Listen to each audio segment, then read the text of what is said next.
감사합니다. 오늘 말씀 나누기 전에 한 가지 광고 말씀드리겠습니다. 우리 새벽에 버스를 탑승하시고 오신 우리 성도님들은 5시 50분에 버스를 탑승해 주시고, 우리 방송실은 한 2, 3분 전에 음악을 살짝 줄여주시면 그 신호를 들으시고 우리 버스 탑승하시는 성도님들은 버스 탑승하실 수 있기를 바라겠습니다. 우리 2026년 우리 신년, 또 우리 부흥성에 앞둔 우리 새벽 기도회 첫날 올라오신 우리 성도님들을 주님의 이름으로 환영합니다.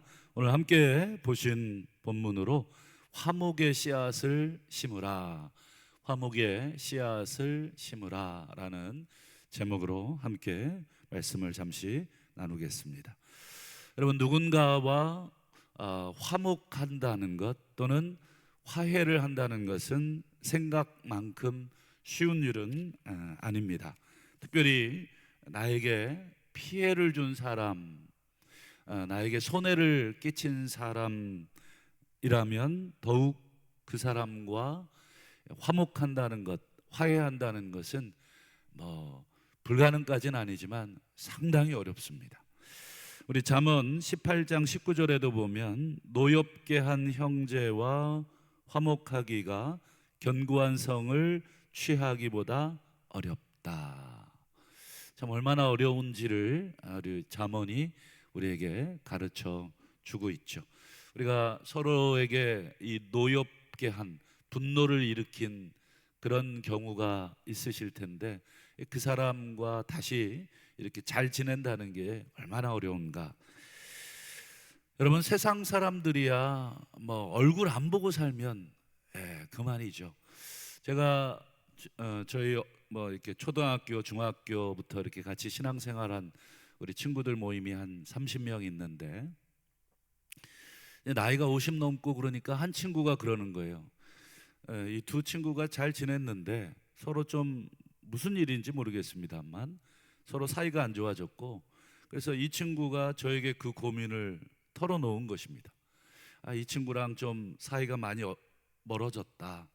그리고는 이제 저에게 그 고민을 얘기하고, 제가 해결해 줄 수 있는 방법은 없지만 기도 제목처럼 그렇게 저에게 부탁을 하더라고요.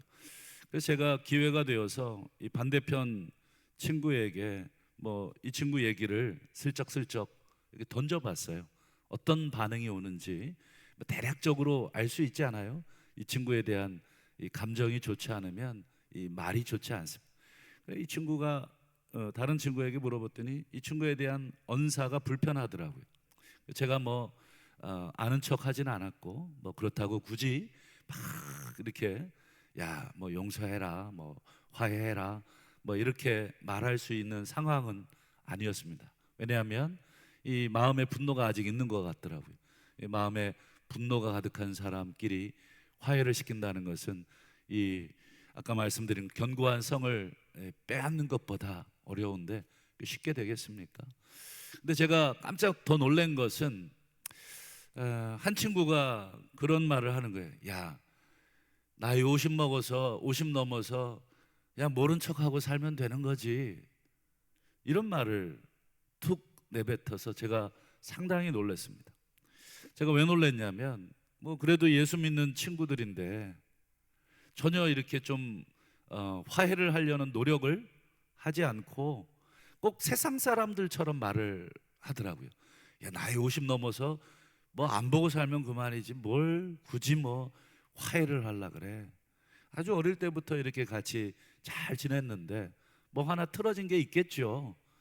10개를 잘해도 1개가 틀어지니까 굳이 개선하려는 노력을 하지 않는 그런 말을 듣고는 상당히 좀 충격을 받았습니다. 세상 사람들이야 여러분, 안 보고 살면 그만이죠. 무시하면 그만이죠. 정말 투명인간 취급하면 돼요. 저 사람 없는 사람 취급하면 그만입니다. 그런데 여러분, 문제는 우리들이죠. 예수 믿는 우리들. 고린도후서 5장 우리 18절 19절 올해 우리 말씀이기도 한데, 자, 우리가 두 가지를 하나님께 받았잖아요. 첫 번째가 뭐예요? 화목해 하는 직분. 두 번째는요, 화목케 하는 말씀. 뭐 두 개가 사실은 엄밀하게 같은 거겠죠. 어쨌든 화목케 하는 일, 화목케 하는 말씀을 하나님이 우리에게 툭 맡겨주셨다면, 여러분, 주인께서 맡겨주신 것은 반드시 결산하신다. 이게 성경의 가르침이죠. 2달란트, 1달란트, 5달란트. 우리 하나님께서 우리에게 이 직분을 맡기셨고 이 말씀을 맡기셨다는 것은 언젠가 결산할 때가 온다 하는 것이죠. 그래서 어쨌든 우리가 이 받은 직분, 이 받은 화목의 말씀, 여러분, 우리가 하나님을 모르면 그냥 무시하면 됩니다. 뭐 하나님하고 나하고 상관없으니까. 그러나 우리가 하나님을 믿는 사람으로서 하나님께 받은 이 직분과 말씀을 우리가 땅에 묻어둘 수 있나요? 그냥 모른 척 덮어둘 수 없죠. 왜 그렇습니까? 우리 야고보서 2장 17절에 보면 행함이 없는 믿음, 우리가 예수를 믿고 하나님을 믿는데 우리가 믿는 그 하나님께서 우리에게 맡기신 직분, 우리에게 맡기신 말씀을 그냥 덮어두는 것은 행하지 않는 그냥 공허한 믿음이죠. 주여 주여 하는 그냥 공허한 믿음입니다. 전혀 나의 주인이 내게 하신 명령이 내 삶을 흔들어 놓지 않습니다. 내 생각을 흔들어 놓지 않고 내 마음을 고민하게 만들지 않는 그런 행함이 없는 믿음은 그 자체로 죽은 믿음이다. 여러분, 이 말씀이 우리의 가슴에 남아있기 때문에 참 이게 괴롭습니다. 그래서 우리도 그냥 뭐 무시할 건 무시하고 뭐 내가 받아들일 수 있는 것은 받아들이고 이제 그렇게 편리하게 내가 이렇게 좀 정리하면서 이렇게 신앙생활하면 좋겠지만 우리 종들인 우리들에게는 그럴 권리가 없다. 그렇기 때문에 말씀이 우리를 위로하기도 하지만 말씀이 우리를 괴롭게 하기도 하죠. 너 왜 그래? 이 말씀이 계속 우리에게 메아리를 치기 때문에. 그렇기 때문에 여러분, 이걸 어떻게 해야 되느냐. 그래서 한 주간 우리는 이 빌레몬서, 아마 성경 중에 유다서만큼 짧을 거예요. 가장 짧다고. 바울이 쓴 이 편지죠. 이 편지 중에 가장 짧습니다. 그래서 한 장밖에 없어요. 한 장. 그래서 오늘 한 주간은 이 빌레몬서를 통해서 이 화목의 복음, 화해의 복음이 어떻게 실제 생활에서 구현되어야 하는지, 머릿속에서야 뭐 100번, 1000번 화해도 하고 용서도 하지만 실제 생활에서 우리가 그게 실천되지 않으면 정말 이 말씀은 공허한 말씀, 우리가 믿습니다라고 우리가 외치고 있는 이 말씀은 아무런 영향력을 미치지 않는 그러한 말씀이 되기 때문에, 그래서 빌레몬서를 통해서 다시 한번 올 한해 우리가 어떻게 화목을 이루어야 할지 함께 신년 우리 특별 새벽 기도회를 통해서 함께 생각을 해보겠습니다. 먼저 여러분, 빌레몬서가 익숙하지 않으시죠? 빌레몬서를 아마 다 읽어보셨을 텐데, 언젠가는 읽어보셨을 텐데 어떤 내용이냐고 이렇게 여쭤보면 글쎄요, 뭐 사람 이름도 잘 생각 안 나고 내용도 잘 기억 안 나고 이럴 겁니다. 제가 어젯밤에 저희 아내에게 다 실험해봤어요. 저희 아내가 빌레몬서를 읽어봤대요. 그 내용을 좀 설명해놨더니 모르겠대요. 그러면 안 읽은 거랑 똑같겠죠. 어쨌든 뭐 하도 오래전에 읽은 성경이기도 하고 성경에 어디 있는지도 찾기도 어려워요. 잘 안 읽어지는 성경이기 때문에 기억은 잘 안 나실 겁니다. 그래서 간단하게 그 배경과 흐름만 좀 설명을 오늘 첫 시간이니까 드려보겠습니다. 여러분, 이 빌레몬이라고 하는 이 예수 믿는 사람, 이 빌레몬은 바울이 복음을 전해서 예수를 믿게 된 사람입니다. 아마 이 골로새 지역에 살고 있었던, 왜냐하면 골로새서에 보면 이 빌레몬 이름이 또 나오고 그렇습니다. 어쨌든 이 빌레몬이라고 하는 이 사람의 집에 종들이 여럿이 있었는데 그 중에 종 하나가 이름이 여러분 좀 기억해 두시면 좋겠어요. 오네시모. 오네시모라는 종이 하나가 있었는데 그 종이 이 주인으로부터 도망을 친 것입니다. 이 빌레몬으로부터 도망을 쳤어요. 그런데 도망을 칠 때 여러분 노예가 그냥 도망치면 며칠 못 가요.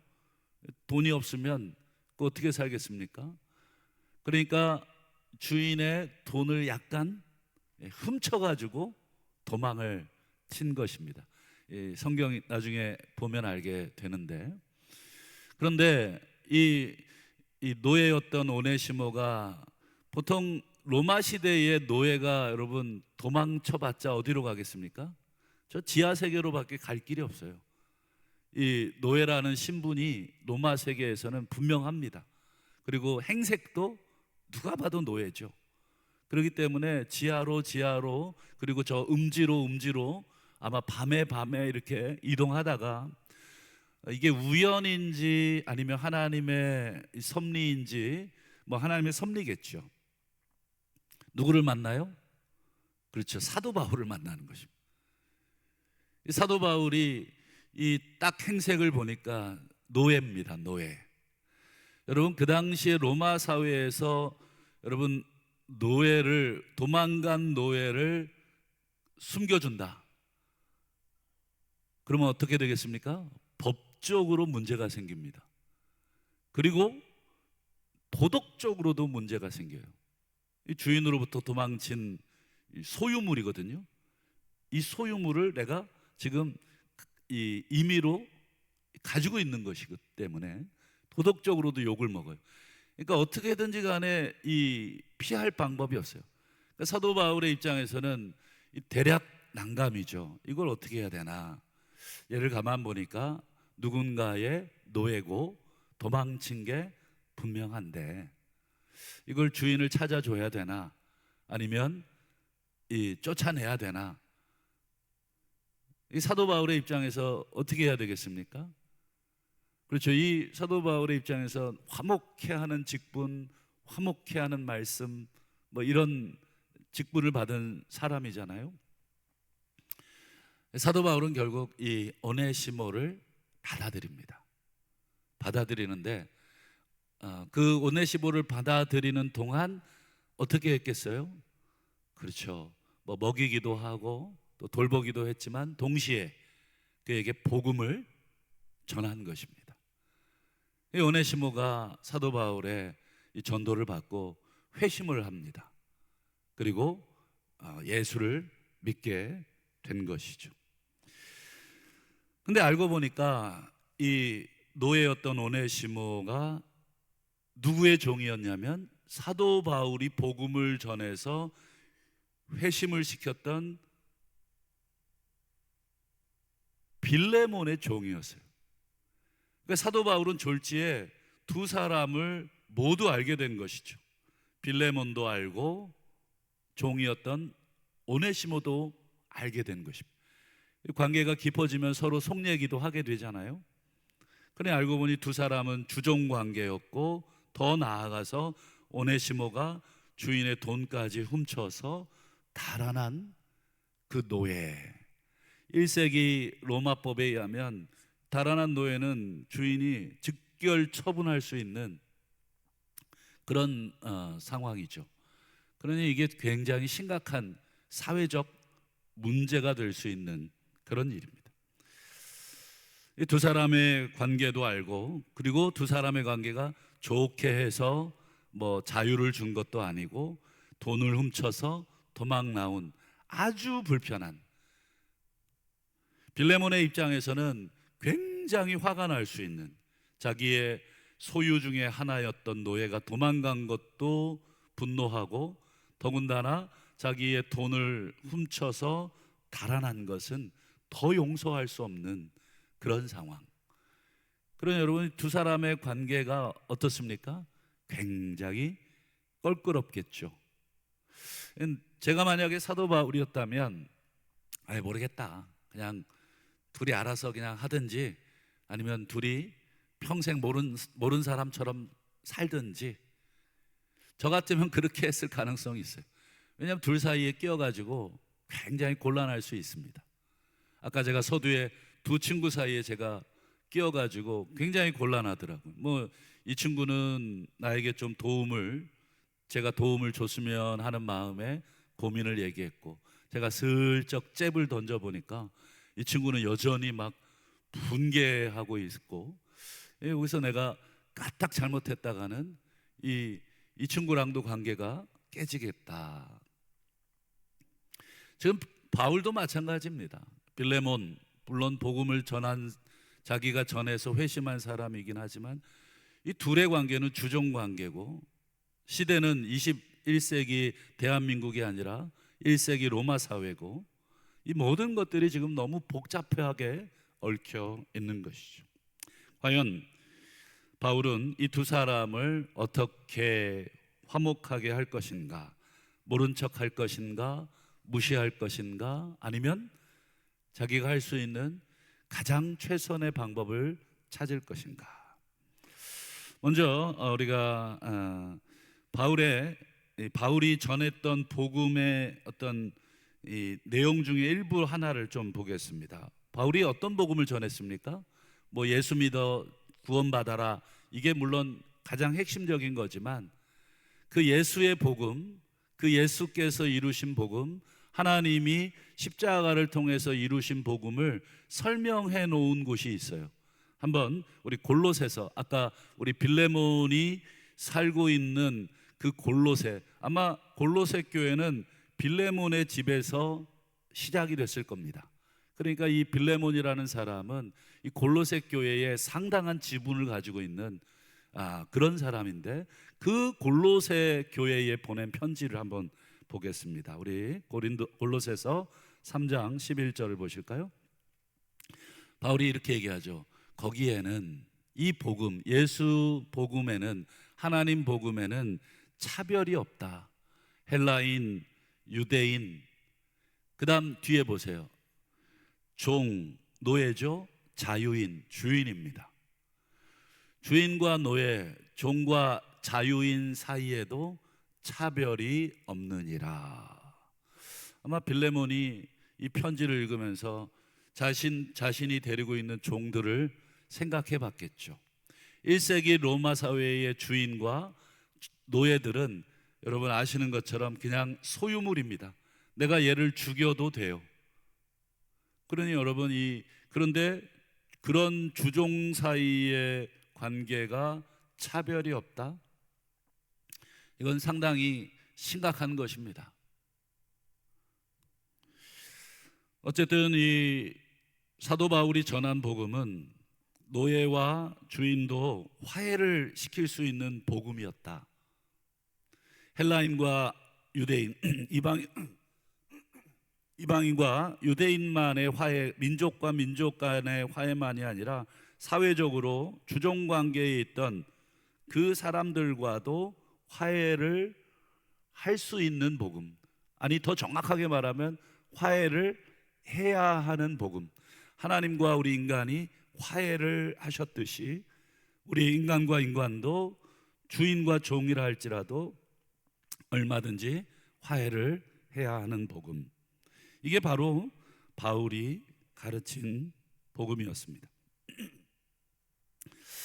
물론 여러분, 사도 바울이 로마 사회의 노예제도 철폐를 위해서 이 성도들을 이끌고 가서 로마 황제 앞에 막 뛰두르고 시위하고 철폐하라, 철폐하라, 이런 거 하지 않았습니다.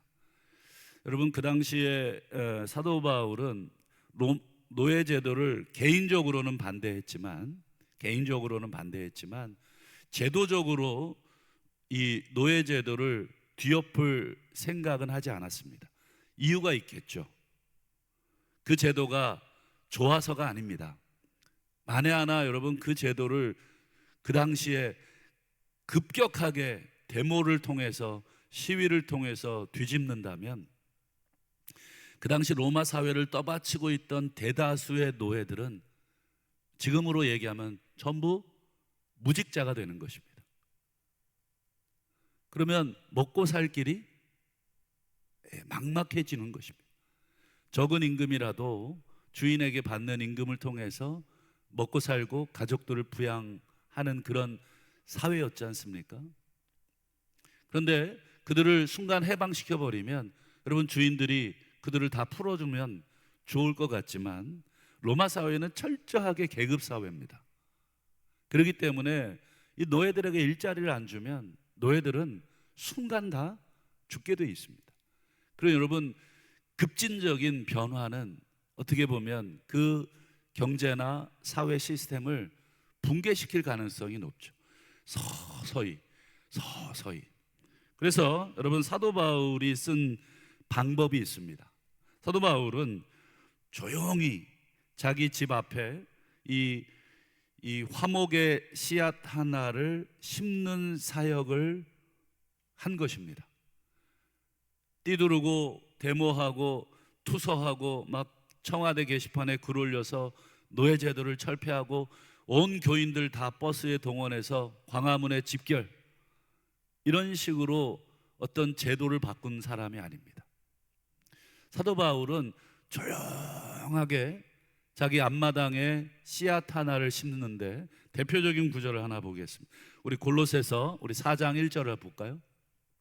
이것도 여러분 빌레몬이 살고 있는 빌레몬 집에 보낸 편지입니다. 상전들아, 이 말은 빌레몬 들으라고 한 말입니다. 빌레몬아, 이런 말과 똑같은 것입니다.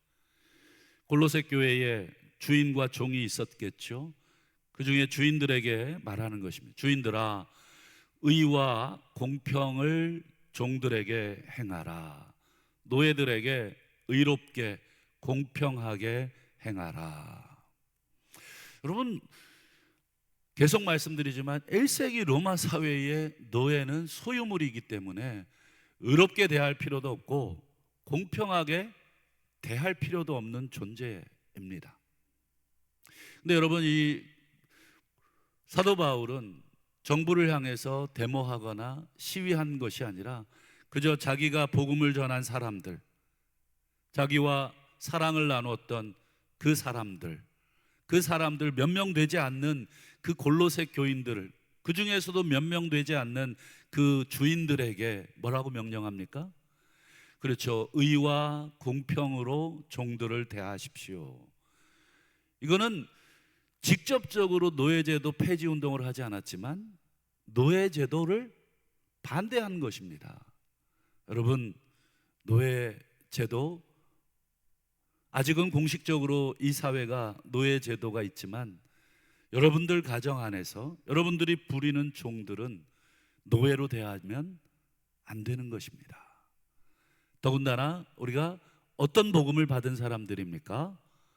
하나님의 화목의 복음, 원수된 우리들을, 종되었던 애굽에서 노예였던 우리들을 불러내서 우리를 자녀로 부르신 그 복음을 우리가 받은 사람들인데, 하물며 우리가 사람과 사람을 사회제도가 용인한다고 해서 너는 종, 나는 주인, 너는 내 거, 이렇게 대하지 말아라.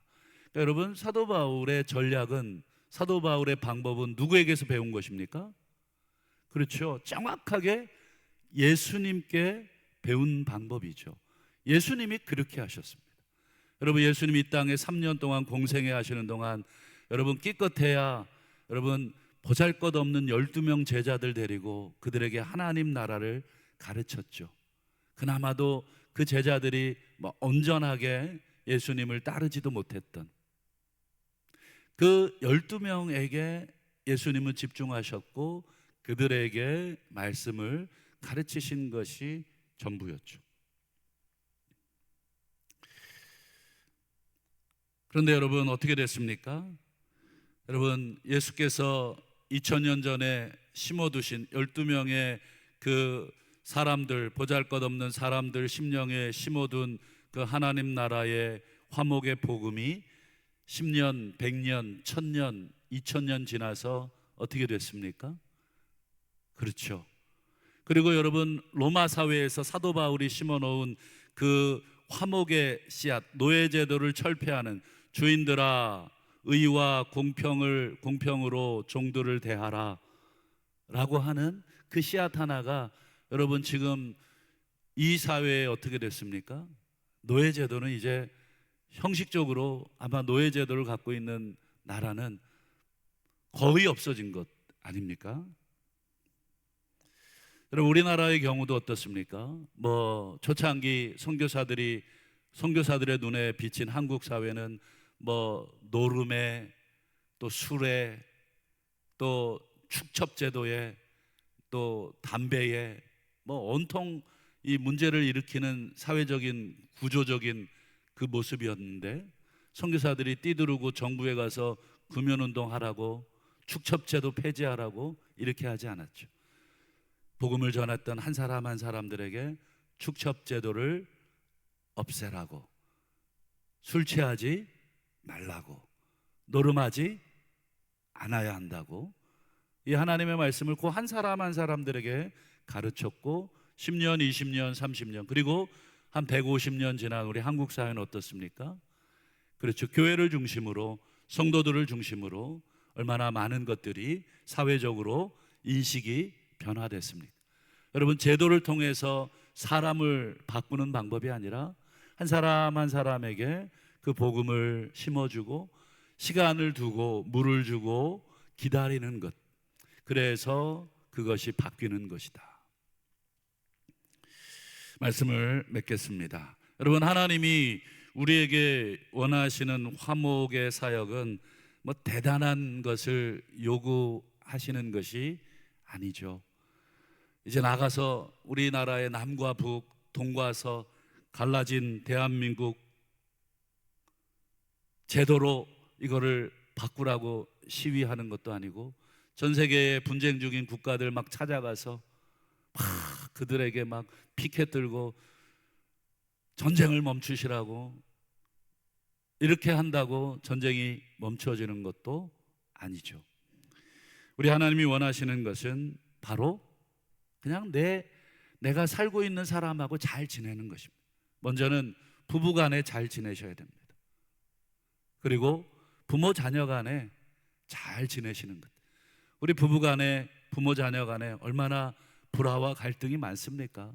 가까이 지내다 보면 불만도 많고 아쉬운 것도 많고 고쳐주고 싶은 건 더 많고 지적하고 싶은 건 산더미고, 그러나 여러분, 정말 바로 옆에 있는, 가까이 있는 우리 가족부터, 그리고 나아가서 우리에게 조금 더 하나님이 강권하신다면 뭐 우리 목장으로, 그리고 조금 더 확대한다면 우리 교회로, 조금 더 확대하신다면 직장으로, 여러분, 우리가 심을 수 있는 한 알의 씨앗을 우리 집 앞마당에 심는 것, 우리에게 세계 평화를 이루라고 우리에게 요구하신 것도 아니고, 남과 북을 통일시키라고 우리에게 요구하신 것도 아니고, 동과 서의 그런 본질적인 갈등을 해결하라고 요구하시는 것도 아니다.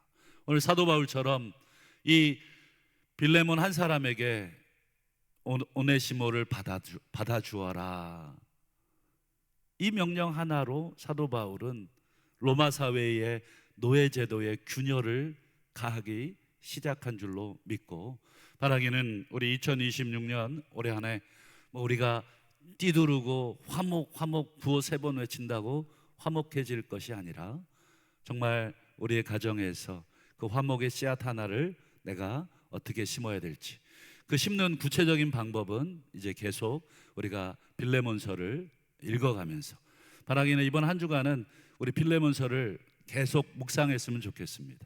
그래서 빌레몬서의 내용을 먼저 잘 머릿속에 숙지하시고, 제가 장담하는데 다 읽는데 3분도 안 걸립니다. 하루에 시간 되실 때 이 빌레몬서를 쭉 묵상하시고, 바울이 쓰는 표현 하나하나 전부 다 의미 있는 것입니다. 바울은 그냥 생각나는 대로 쓴 것이 아니라 표현 하나, 단어 하나 전부 다 어떤 목적을 가지고 그 표현과 단어를 사용한 것입니다. 그런 면에서 이번 한 주간 우리가 빌레몬서를 함께 묵상하면서 우리가 이 화목의 직분을 어떻게 내 집 앞마당에서부터 시작을 할 것인가 함께 기도하시고 함께 화목의 직분을 감당하시는 종들이 다 되시기를 주님의 이름으로 축원합니다.